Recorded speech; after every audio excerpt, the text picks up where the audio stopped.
오늘도 하나님의 은혜가 넘치기를 주님의 이름으로 축원합니다. 여러분은 하나님의 말씀을 제대로 믿지 않는 목사들이 있다는 것을 아십니까? 이상하게 들릴지 모르지만 예수 그리스도를 나의 구주로 믿지 않으면서 강단에 서서 설교를 하는 목사들이 있습니다. 여러분, 목사들이라고 다 예수 믿고 구원받았다고 생각하면 큰 오산입니다. 이들에게 진실한 회개는 없습니다. 십자가를 바라보지도 않습니다. 성령도 받지 못했습니다. 그러니 성령의 역사는 더더욱 모르는 것입니다. 그러나 성경 지식은 있기 때문에 그것을 바탕으로 설교하고 직업으로 목회를 하는 것입니다. 이들은 거의가 잘못 깨닫는 자들입니다. 성령에 의한 깨달음이 아니라 자기만의 깨달음이나 거짓 복음에 미혹된 상태로 잘못 전하는 것입니다. 이런 일은 성경에도 나옵니다. 초대교회 지도자 중에도 이런 자가 있습니다. 바로 7 집사 중에 하나인 니골라입니다. 초대교회 7 집사는 대단한 사람들입니다. 12 사도에 버금갈 정도로 믿음과 성령으로 충만한 자들입니다. 최초의 순교자 스데반이 이 7 집사 중에 한 명입니다. 그런 사람들 중에 하나가 니골라입니다. 그런데 이 니골라로부터 초대교회를 혼란에 빠뜨린 니골라 당이 만들어졌습니다. 니골라 당의 교훈에 대해서는 구체적으로 말할 시간이 없지만 우리가 구원받는 것은 믿음으로 받기 때문에 행함은 상관이 없다는 것입니다. 그래서 육신의 일은 구원받는 믿음에 어떤 영향도 주지 않는다는 것입니다. 그래서 신자들을 극도로 부패하게 하는 원인이 된 사상입니다. 요즘도 이런 사상을 주장하는 자들이 있습니다. 그러므로 목사라고 다 은혜가 충만하고 믿음이 확실한 것이 아닙니다. 이런 자들이 말씀으로 성도들을 자꾸 회복되게 합니다. 이들의 특징을 한 가지만 말씀드리면 자기 말을 믿으라고 합니다. 성경을 믿고 예수 그리스도를 믿으라고 하기보다 자기 말을 믿고 자기를 믿으라는 것입니다. 요즘 요한계시록을 가지고 이런 말을 하는 것을 많이 봅니다. 구체적인 성경 근거를 대는 것이 아니라 자기 말이 아주 성경적인 것처럼 합니다. 계시록 중에서도 대표적인 것이 14만 4천이나 두 증인에 관한 해석입니다. 그래서 이것을 좀 구체적으로 다루려고 합니다. 그런데 14만 4천에 대해서는 지난번에 했기 때문에 이번에는 두 증인에 대해서 말씀드리려고 합니다. 두 증인에 관한 해석을 보면 이것도 14만 4천만큼 여러 가지입니다. 왜 이런 해석을 하느냐 하면 어떤 가설을 따라 말씀을 한쪽으로 치우쳐서 보기 때문입니다. 지난번에도 말했지만 계시록은 어떤 가설을 따르면 안 되는 말씀입니다. 요한계시록은 마지막 때를 위해서 주신 말씀입니다. 그러므로 이 말씀을 다르게 적용하면 안 되는 것입니다. 그런데 요한이 계시록을 쓸 당시만 해도 잠시 후에 바로 마지막에 오고 예수님이 재림한다고 생각했습니다. 그러나 지금까지 시간이 흘렀습니다. 이로 인해서 온갖 거짓 계시와 거짓 환상이 판을 쳤습니다. 그러다 보니 재림에 대해서 오히려 더 무디어졌습니다. 그러나 하나님의 마지막 때는 정해져 있습니다. 그러므로 시간이 지난 만큼 더 가까워졌고 지금 그 마지막에 바로 와 있습니다. 그런데도 아직 멀었다고 잠자다가 어느 순간 나팔이 불면 그때는 끝나는 것입니다. 그때 가서 기름을 예비하지 못한 미련한 처녀들처럼 문이 닫힌 후에 슬피 울며 이를 갈게 되지 않기를 주님의 이름으로 축원합니다. 그러므로 계시록은 현실에서 곧 일어날 말씀으로 받아들여야 하는 것입니다. 그 중에서 두 증인에 대한 말씀은 매우 중요한 말씀입니다. 왜냐하면 계시록에 나오는 재앙의 말씀이 실제로 시작되는 시점이 두 증인의 활동과 함께 시작되기 때문입니다. 그런데 두 증인에 대해서 다르게 해석하는 분들이 좀 계십니다. 그 몇 가지 주장에 대해서 반박을 잠깐 하고 넘어가겠습니다. 대표적인 주장 2가지만 살펴보면 첫째는 두 증인이 신약과 구약이 성경이라는 것입니다. 이건 좀 어이가 없는 주장인데 정인을 증거의 능력에만 국한시키고 있는 것입니다. 성경은 증거의 능력은 있지만 그렇다고 정인은 아니잖아요. 그리고 두 정인을 신구약 성경이라고 주장하는 이유가 그 기간 때문입니다. 두 정인은 1260일 동안 예언을 하는데 1260일을 실제 기간으로 보는 것이 아니라 하루를 1년으로 보고 1260년이라고 보는 것입니다. 이것은 어떤 구체적인 근거도 없습니다. 1260일은 상징적인 숫자이므로 일반적인 날짜로 보는 것은 맞지 않다는 것입니다. 그래서 1260년으로 보고 그렇게 오랜 기간 증거하는 것은 사람이 할 수 있는 것이 아니기 때문에 성경밖에 없다는 것입니다. 그런데 1260일이 상징적이라는 이유를 밝히지도 못하고 1260년인 이유는 더더욱 근거를 대지 못하고 있습니다. 단지 성경이 증거의 능력을 가지고 있기 때문에 성경일 수밖에 없다고 말합니다. 그 근거 말씀은 요한복음 5장 31절, 이 성경이 곧 내게 대하여 증거하는 것이라. 이것은 참 어이없는 주장입니다. 이것은 두 증인에 대한 다른 말씀은 전혀 고려하지 않는 해석입니다.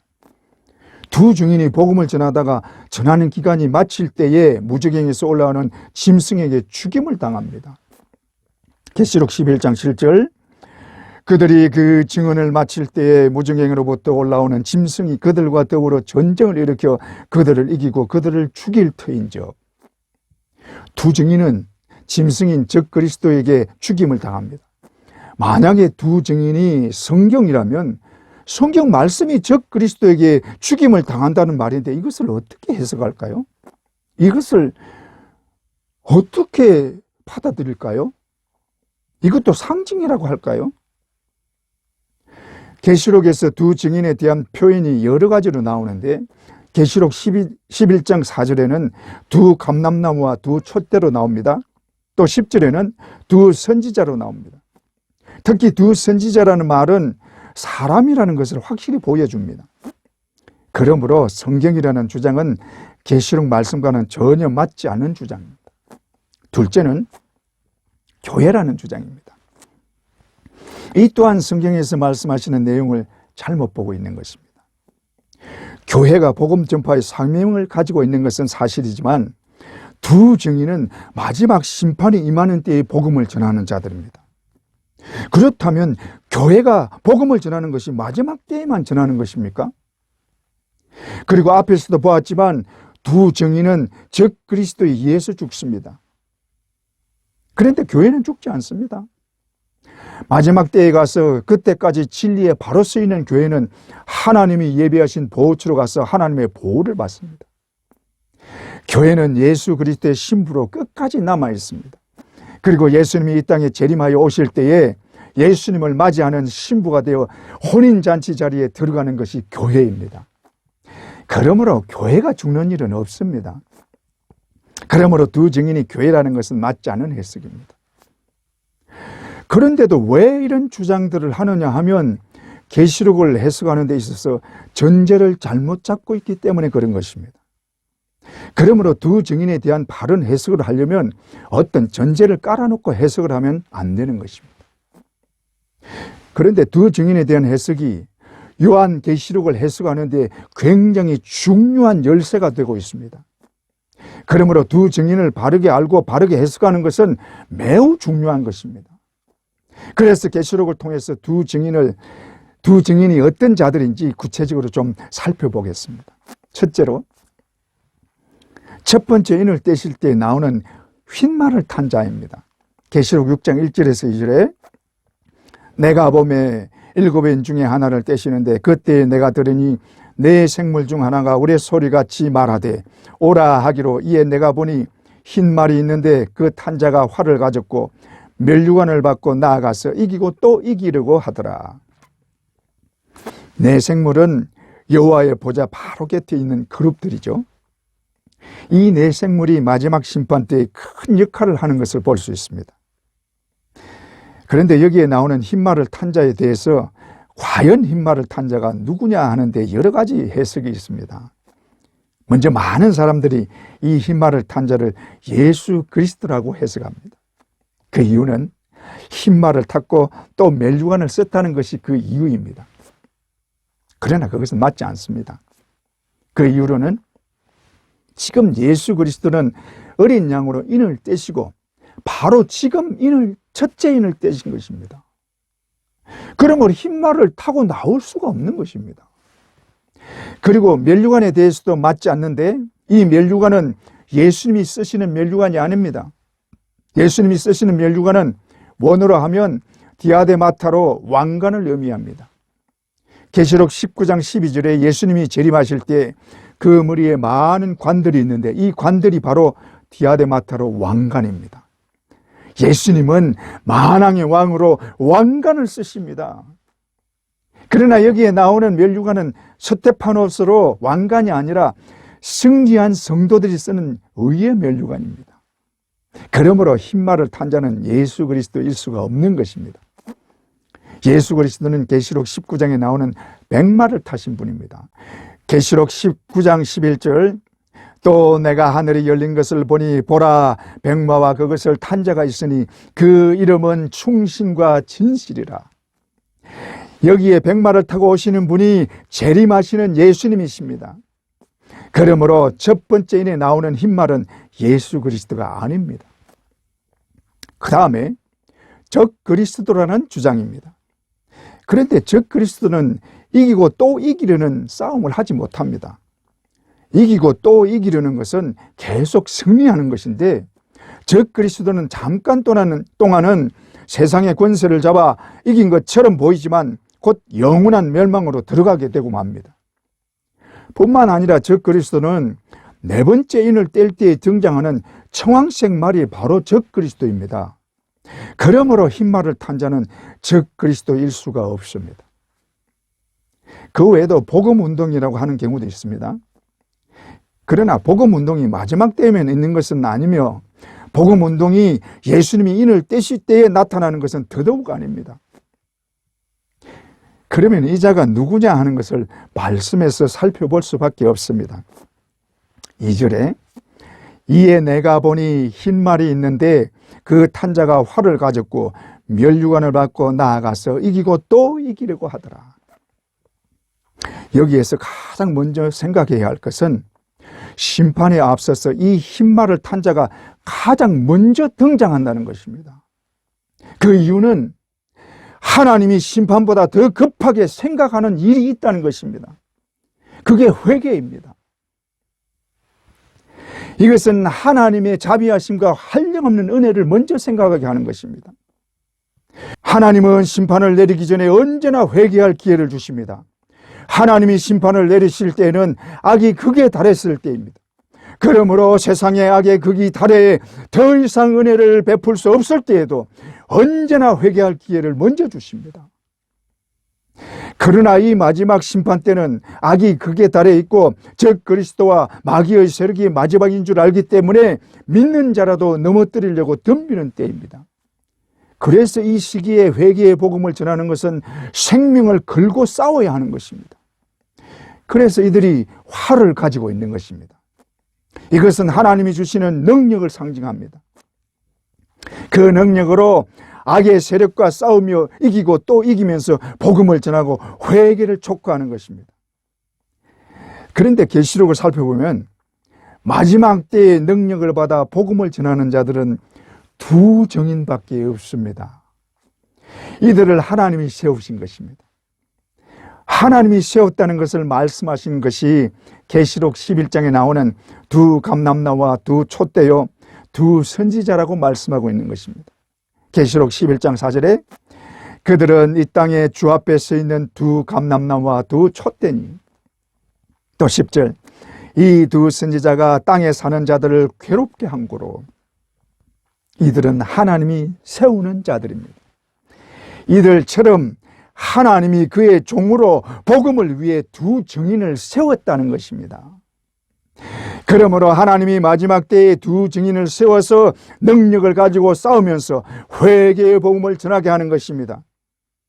그런데 이 일이 심판 때에 무엇보다 가장 먼저 행하시는 일입니다. 그러니 하나님이 얼마나 회개하고 돌아오기를 원하는지 알 수 있는 대목입니다. 하나님은 이 세상의 마지막 심판을 내리면서도 한 명이라도 더 회개하고 돌아오도록 끝까지 한없는 은혜를 내려주십니다. 믿습니까? 그러므로 첫째인을 떼실 때 나오는 흰말을 탄 자는 마지막으로 복음을 전하는 두 증인입니다. 둘째로 갈대로 청량하는 자들입니다. 계시록 11장 1절에서 3절에 또 내게 지팡이 같은 갈대를 주며 말하기를 하나님의 성전과 제단과 그 안에서 경배하는 자들을 청량하되 성전 바깥 마당은 청량하지 말고 그냥 두라. 이것은 이방인에게 주었은즉 그들이 42달 동안 짓밟으리라. 내가 나의 두 증인에게 권세를 주리니 그들이 베옷을 입고 1260일을 예언하리라. 여기서 지팡이 같은 갈대로 청량하는 명령을 받은 사람은 사도 요한입니다. 사도 요한은 천사로부터 복음을 전하는 자로 두루마리를 가져다 먹었는데 그 복음 전하는 일이 두 증인에게로 넘겨집니다. 그것이 지금 여기에 나타나고 있습니다. 요한에게 주어진 지팡이 같은 갈대는 청량하기 위한 것으로 회개의 복음을 전하고 그 복음으로 회개하는 자들, 즉 구원받을 사람들을 가려내는 청량을 하게 됩니다. 이 사명을 두 증인이 넘겨받게 됩니다. 내가 나의 두 증인에게 권세를 주리니 그들이 베옷을 입고 1260일을 예언하리라. 여기서 청량하는 일이 사도 요한에게서 회개의 복음을 전하는 두 증인에게로 넘겨지는 것입니다. 그런데 청량하는 것은 성전과 제단과 그 안에서 경배하는 자들을 청량하라고 합니다. 그러나 성전 마당은 청량하지 말라고 합니다. 이 성전 마당은 이방인들에게 주었다고 합니다. 여기서 말하는 성전과 제단과 그 안은 교회 안을 말합니다. 교회 안은 하나님을 믿는 사람들을 말합니다. 이 교회 안에 있는 사람들에게 그 옷을 빠는 회개를 촉구하여 흰옷을 입게 하고 이들을 청량하여 하나님의 백성으로 구원을 받게 하는 것입니다. 그러므로 갈대로 청량하는 것은 구원에서 탈락시키기 위함이 아니라 통과하도록 하는 청량입니다. 예수님이 이 땅에 오신 이유가 바로 이것입니다. 요한복음 3장 17절에 하나님이 그 아들을 세상에 보내신 것은 세상을 심판하려 하심이 아니요 구원을 받게 하려 함이라. 그러므로 청량은 구원을 위한 청량입니다. 믿습니까? 그러나 성전 마당은 청량하지 말라고 합니다. 성전 마당은 성전 밖 마당에 있는 자들 말하는데 이들이 교회와 전혀 상관없는 세상 사람들이 아닙니다. 교회에는 나오지만 성전 마당에만 있는 자들입니다. 이사야서 1장 12절 너희가 내 앞에 보이려 오니 이것을 누가 너희에게 요구하였느냐? 내 마당만 밟을 뿐이니라. 이 말씀은 제사를 드리러 나오기는 하지만 마당만 밟고 있다는 것입니다. 이들은 하나님 앞에 나오지만 하나님을 제대로 믿지 않고 그 은혜를 받지 못하는 자들입니다. 예수 그리스도의 구속의 은혜를 받지 못하고 십자가의 구속을 받지 못하는 자들이요 십자가의 구속의 은혜를 믿지 못하는 자들입니다. 한마디로 그 속에 성령이 계시지 않는 자들입니다. 하나님은 이들을 세상 사람들과 똑같이 보는 것입니다. 그래서 이들은 청량하지 않습니다. 그러므로 자신을 돌아볼 줄 알아야 합니다. 하나님을 향한 나의 마음이 진실한지, 예수 그리스도가 지신 십자가를 진실한 마음으로 바라보고 믿고 있는지, 만약에 그렇지 않다면 회개하고 예수 그리스도의 보혈로 재씻음 받아야 합니다. 그래야 이방인들은 세상 사람들에게 짓밟히지 않는 것입니다. 회개하지 않고 예수를 나의 구주로 믿지 않으면 짓밟히는 것입니다. 청량할 필요도 없이 42달 동안 이방인들에게 넘겨주어 짓밟히게 한다는 말씀입니다. 이 경고의 말씀을 꼭 들으시기 바랍니다. 그런데 두 증인이 권세를 받아 1260일 동안 회개의 복음을 전하며 예언하게 됩니다. 여기에 나오는 1260일이나 42달은 같은 기간으로 흔히 말하는 3년 반을 말합니다. 우리가 많이 듣는 7년의 환란 중에 전 3년 반과 후 3년 반으로 나누어집니다. 전 3년반에 속하는 기간이 두 증인이 1260일 동안 권세를 받아 예언하는 기간입니다. 이 기간이 지나면 적 그리스도가 지배하는 42달의 기간이 닥치는데 이때는 복음이 전해지지 않는 때요, 영적으로 암흑의 시기입니다. 그러므로 복음이 전해질 때의 진실로 믿어야 하는 것입니다. 그런데 두 증인이 하는 일 중에 가장 중요한 일은 성전과 제단 안에 있는 자들을 청량하는 일입니다. 이것은 그 안에 있는 자들이 구원에 합당한지 여부를 청량하는 것입니다. 교회 안에 있는 자들 중에 그 옷을 휘게 씻지 않은 자들이 있습니다.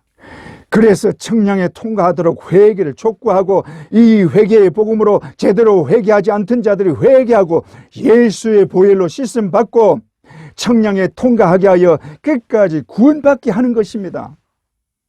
그러나 끝까지 회개하지 않는 완악한 자들은 결국 청량에 탈락하여 성전 마당에 있는 자가 되고 이방인들에게 짓밟히는 신체로 전락하게 되는 것입니다.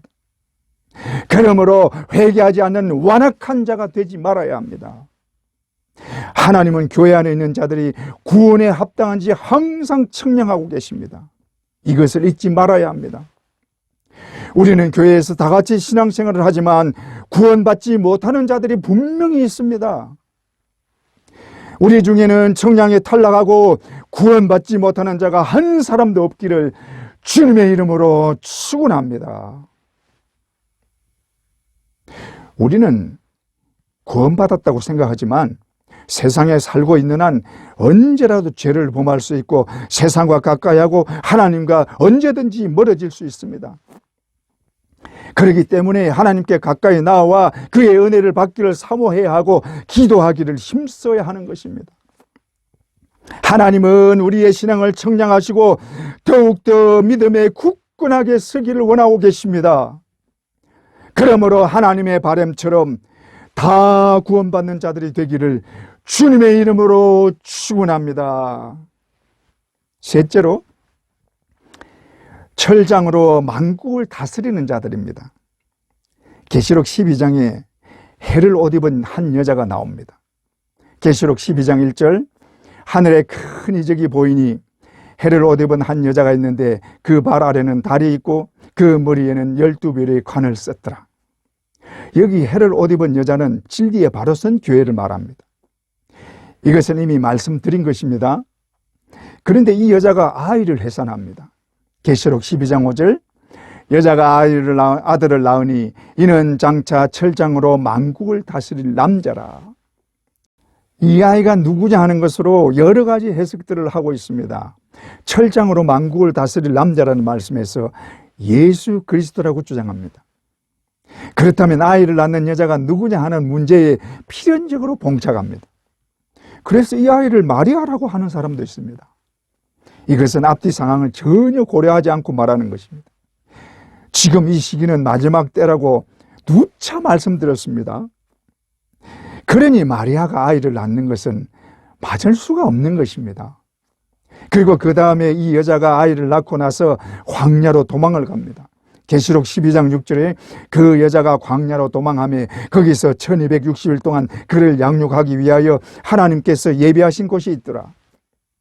그러므로 이 여자는 살아서 하나님이 예비하신 곳 예비처에서 보호를 받게 됩니다. 하나님이 보호하시는 곳으로 간다는 것은 살아서 보호를 받아야 하기 때문입니다. 그러니 마리아라는 말은 맞는 말이 아닙니다. 이 해를 옷 입은 여자는 진리에 바로 선 교회로 마지막 때의 환난을 피해 하나님이 예비하신 보호처로 가는 것입니다. 그런데 이 여자가 아이를 낳습니다. 따라서 이 아이는 교회에서 낳은 것입니다. 그러므로 이 아이는 예수 그리스도일 수가 없는 것입니다. 예수님은 교회가 낳은 것이 아닙니다. 오히려 교회가 예수 그리스도에게서 나온 것입니다. 그런데 이 아이가 장차 철장으로 만국을 다스릴 자라고 합니다. 그런데 만국을 다스리는 권세는 또 예수 그리스도에게 있습니다. 그런데 만국을 다스리는 자들이 또 있습니다. 예수님이 재림하실 때 예수님과 함께 백마를 타고 이 땅에 같이 오는 자들입니다. 계시록 19장 14절에 하늘에 있는 군대들이 희고 깨끗한 세마포 옷을 입고 백마를 타고 그를 따르더라. 여기에 나오는 백마를 탄 자들을 천사들이라고 하는 자들이 있습니다. 하늘 군대라는 말 때문에 그렇게 말하는데 천사들은 깨끗한 세마포 옷을 입지 않습니다. 예수님이 이 땅에 재림하시는 것은 천년 동안 왕노릇하기 위해서 오시는 것입니다. 그러므로 천사가 올 수는 없습니다. 이들은 예수님과 함께 이 땅에 오는 자들입니다. 이 땅에 온다는 말은 이들이 영이 아니라 육신의 몸을 입고 있다는 말입니다. 이들이 예수님과 함께 이 땅에 와서 철장으로 만국을 다스리며 왕노릇하는 자들입니다. 그런데 여자가 낳은 아이가 장차 철장으로 다스릴 아이인데 이 아이를 하나님 앞과 보좌 앞으로 올려갑니다. 이 말은 하나님 나라로 이 아이를 올라가게 한다는 말입니다. 이 말은 이 아이가 죽었다는 말입니다. 그런데 보통으로 구원받고 죽는 자들은 하늘나라로 올라간다는 표현을 하지 않습니다. 안식에 들어간다고 합니다.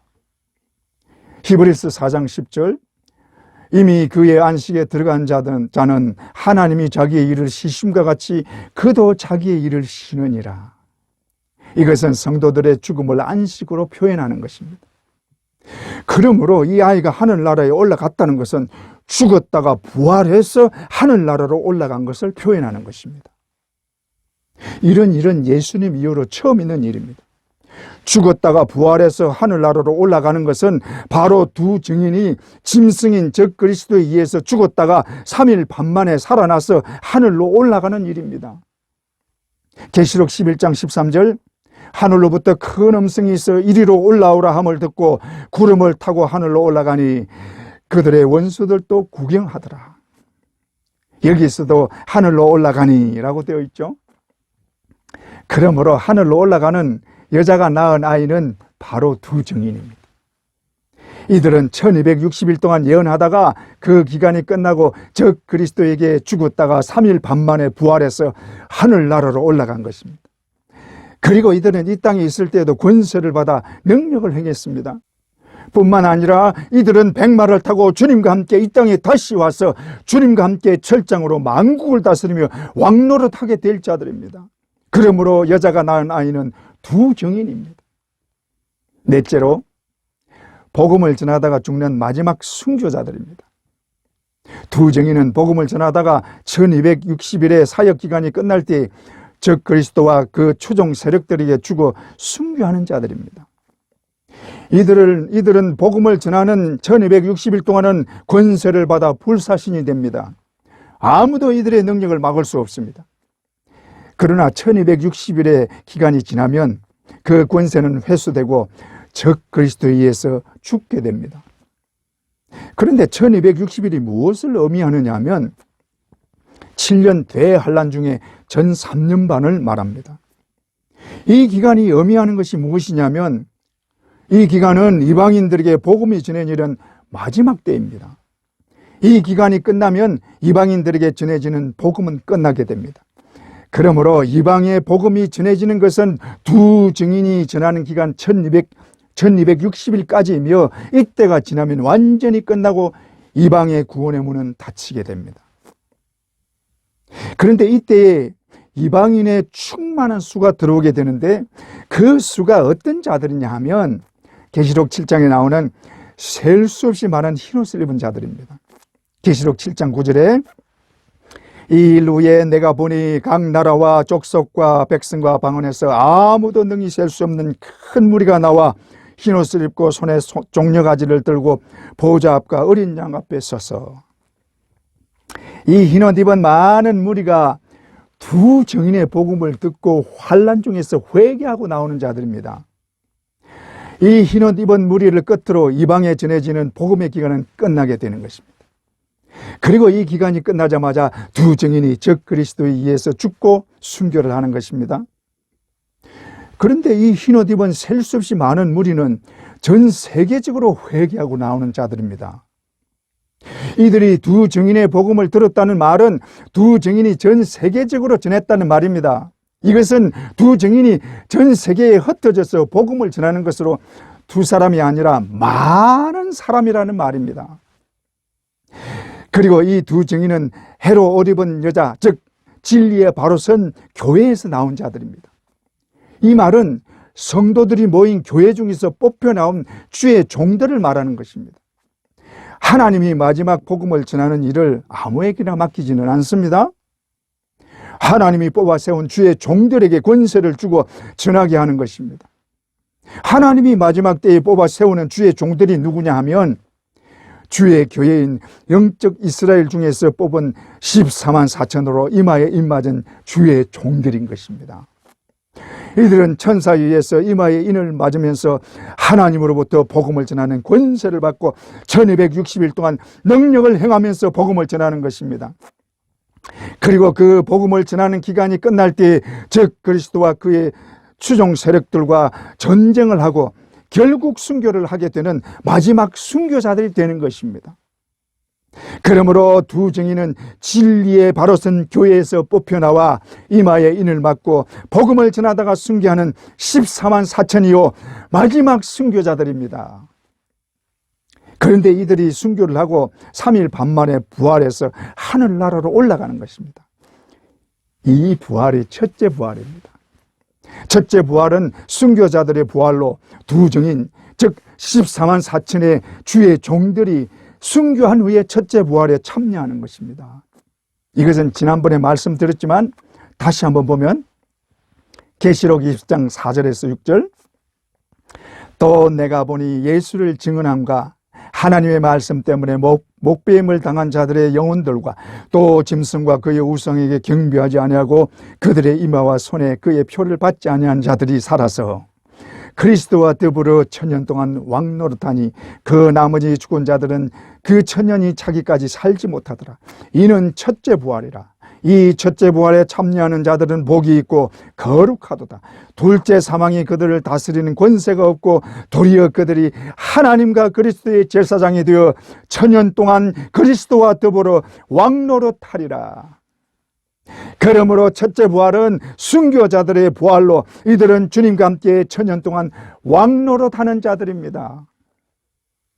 그런데 이 두 증인이 부활하고 하늘로 올라가자 곧 바로 적그리스도가 지배하는 시기가 됩니다.